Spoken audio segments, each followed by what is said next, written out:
যিনি কুপিয়েছেন তিনিও বিশ্বাসী মুসলিম, প্র্যাকটিসিং মুসলিম, তিনি নিজেরা নামাজ পড়তে এসছেন। আর যিনি ইমাম তিনি তো ইমামই। কুপিয়েছেন কারণ তার ভার্সন মতো তিনি বক্তব্য দেননি, তাই কুপিয়েছেন। তিনি যে বক্তব্য, ইমাম যে বক্তব্য দিয়েছেন, আমি খুব বিস্তারিত খেয়াল করিনি। আমি দেখলাম যে তার অসন্তোষ আছে, যে তিনি ইমামের বক্তব্য ধর্মেরই থিওলজিক্যাল ব্যাখ্যাই তার কাছে ভালো লাগেনি, তাই তিনি এই কাজটা করেছেন। আসবো এই জায়গায়, এবং আমরা আসলে একটা ক্রমাগত একটা বিপদের দিকে ধাবমান আছি, আমরা হয়তো ধরতে পারছি না। এর সাথে মিলিয়ে আর একটা ঘটনা একটু বলতে চাই, সেটা এটার সাথেই রিলেট করা যাবে। জুলাই মাসে আমাদের মেট্রো রেলের অনেকগুলো পিয়ারে গ্রাফিতি আঁকা হচ্ছিল সরকারের পক্ষ থেকে। এর মধ্যে নানান রকম অন্যায় অবিচার, শাপলা চত্বরের অবিচার থেকে শুরু করে বেগম খালেদা জিয়ার উপরে হওয়ার অবিচার, সব কিছুর মধ্যে ব্লগার হত্যাকাণ্ডকে ওখানে আনা হয়। সেই ব্লগার হত্যাকাণ্ডের মধ্যে যারা হত্যাকাণ্ডের শিকার হয়েছিলেন, কারো কারো ছবি এঁকে সেই হত্যাকাণ্ডটাকেও ফুটিয়ে তোলার চেষ্টা করা হয়েছে। তারপর এটাকে প্রকাশ্যে আহ্বান জানানো হয়েছে যে এই গ্রাফিতি মুছে দিতে হবে, এবং শেষ পর্যন্ত এই গ্রাফিতি মুছে দেওয়া হয়েছে। ব্লগার হত্যাকাণ্ড, অনেক ব্লগার অত্যন্ত বিভৎস কাজ করেছেন, কোনো সন্দেহ নাই।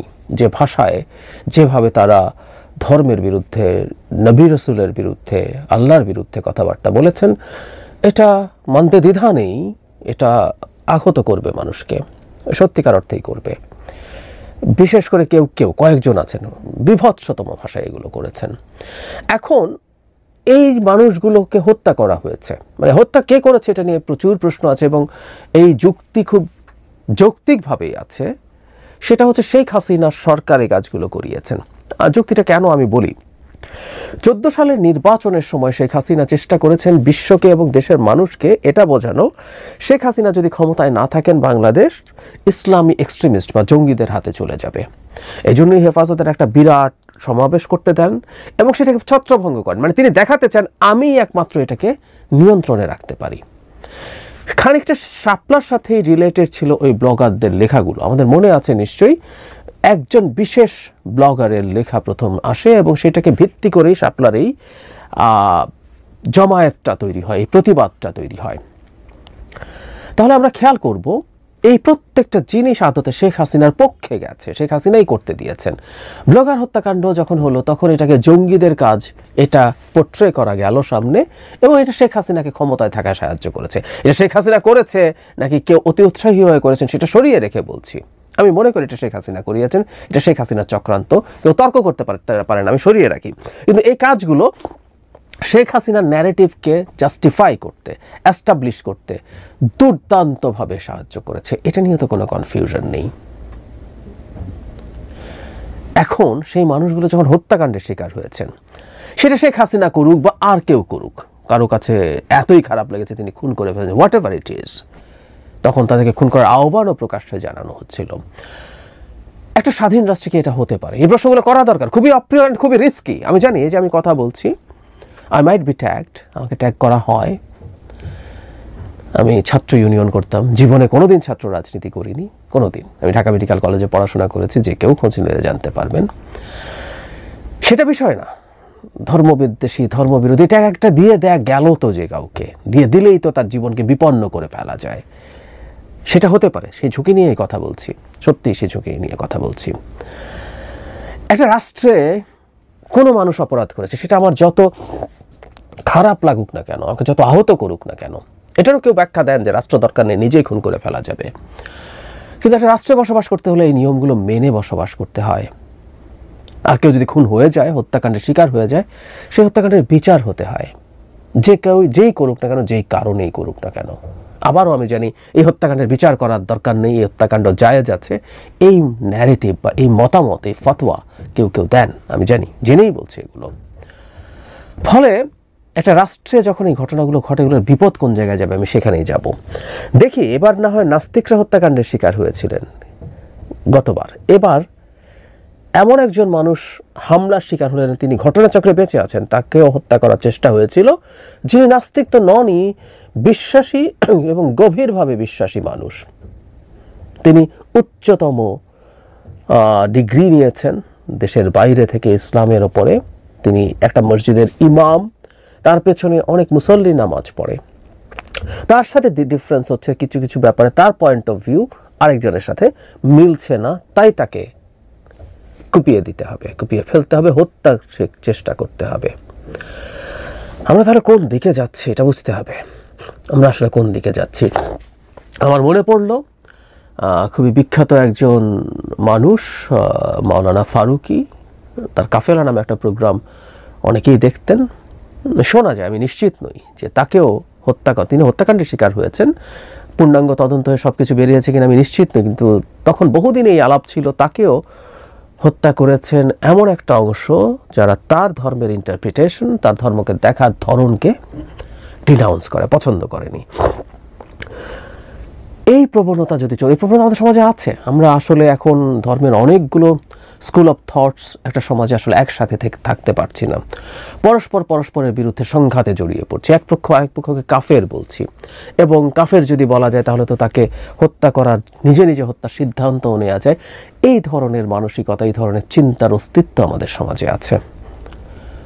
বিপদ হচ্ছে এগুলো প্রত্যেকটাকে বাংলাদেশে জঙ্গিবাদের উত্থান হিসাবে দেখানো যাবে।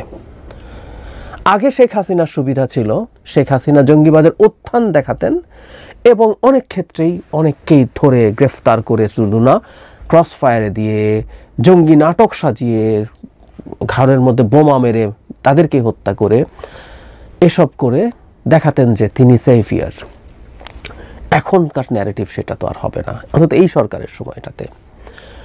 দীর্ঘদিন থেকে, মানে 5 আগস্টের পরবর্তী সময় থেকে ভারত সরকার খেয়ে না খেয়ে এটা এস্টাবলিশ করার চেষ্টা করেছে বাংলাদেশে একটা জঙ্গি গণ অভ্যুত্থান হয়েছে, জঙ্গিরা মুভমেন্ট করেছে, এবং সেটার ফল ডক্টর ইউনূস এসছেন।